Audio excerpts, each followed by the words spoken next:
1 Samuel അധ്യായം 18. ദാവീദും ജൊനാഥനും.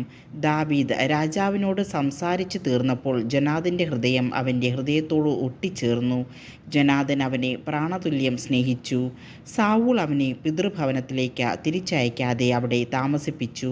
Jonathan ദാവീദിനെ പ്രാണതുല്യം സ്നേഹിച്ചതിനാൽ അവനുമായി ഒരു ഉടമ്പടിയുണ്ടാക്കി. അവൻ തൻ്റെ മേലങ്കിയൂരി ദാവീദിനെ അണിയിച്ചു. തൻ്റെ പടച്ചട്ടയും വാളും വില്ലും അരക്കച്ചയും അവന് കൊടുത്തു. സാവൂൾ അയക്കുന്നിടത്തൊക്കെ പോയി ദാവീദ് കാര്യങ്ങളെല്ലാം നന്നായി നടത്തിപ്പോന്നു. അതുകൊണ്ട് സാവൂൾ അവനെ പടത്തലവനാക്കി. ഇത് ജനത്തിനും സാവൂളിൻ്റെ ഭൃത്യർക്കും ഇഷ്ടപ്പെട്ടു. സാവൂളിൻ്റെ അസൂയ. ദാവീദ് ഗോലിയാത്തിനെ സംഹരിച്ചതിന് ശേഷം അവർ മടങ്ങി വരുമ്പോൾ ഇസ്രായേലിലെ എല്ലാ നഗരങ്ങളിലും സ്ത്രീകൾ തപ്പും മറ്റ് വാദ്യങ്ങളുമായി ആടിപ്പാടി സന്തോഷത്തോടെ സാവൂളിനെ എതിരേറ്റു. അവർ സന്തോഷം കൊണ്ട് മതിമറന്ന് പാടി. സാവൂൾ 1000 കൊന്നു, ദാവീദ് 10,000. ഇത് സാവൂളിന് ഇഷ്ടപ്പെട്ടില്ല. കോപാകുലനായി അവൻ പറഞ്ഞു, അവർ ദാവീദിന് 10,000 കൊടുത്തു, എനിക്കോ 1000. ഇനി രാജ്യത്വമല്ലാതെ എന്താണ് അവന് കിട്ടാനുള്ളത്? അന്നുമുതൽ സാവൂൾ ദാവീദിനെ സംശയദൃഷ്ടിയോടെ വീക്ഷിക്കാൻ തുടങ്ങി. പിറ്റേ ദിവസം ദൈവമയച്ച ഒരു ദുരാത്മാവ് സാവൂളിൽ പ്രവേശിച്ചു. അവൻ കൊട്ടാരത്തിനുള്ളിൽ ഭ്രാന്തനെ പോലെ പുലമ്പിക്കൊണ്ടിരുന്നു.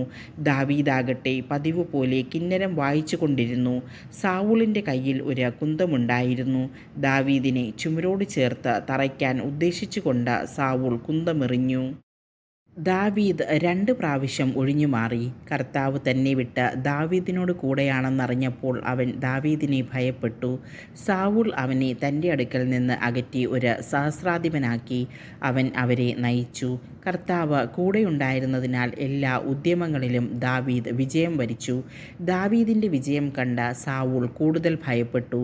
എന്നാൽ ഇസ്രായേലിലും യൂദായിലുമുള്ളവർ ദാവീദിനെ സ്നേഹിച്ചു. അവൻ അവരുടെ സമർത്ഥനായ നേതാവായിരുന്നു. സാവൂൾ ദാവീദിനോട് പറഞ്ഞു, ഇതാ എൻ്റെ മൂത്ത മകൾ മേരബ്, അവളെ നിനക്ക് ഞാൻ ഭാര്യയായി നൽകാം.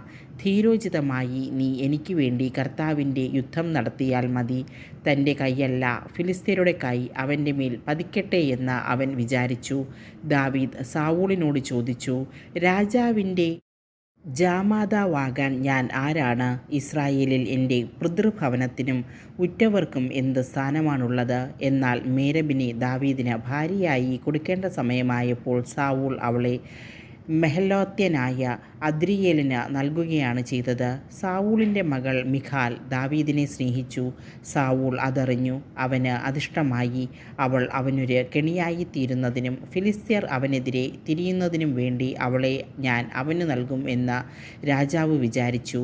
അതിനാൽ സാവൂൾ ദാവീദിനോട് 2 പ്രാവശ്യം പറഞ്ഞു, നീ എൻ്റെ ജാമാതാവാകണം. സാവൂൾ ഭൃത്യന്മാരോട് കൽപ്പിച്ചു, നിങ്ങൾ രഹസ്യമായി ദാവീദിനോട് ഇങ്ങനെ പറയണം, ഇതാ രാജാവ് നിന്നിൽ സംപ്രീതനായിരിക്കുന്നു. അവൻ്റെ ഭൃത്യന്മാരെല്ലാവരും നിന്നെ സ്നേഹിക്കുന്നു. ആകയാൽ നീ രാജാവിൻ്റെ മരുമകനായി തീരണം.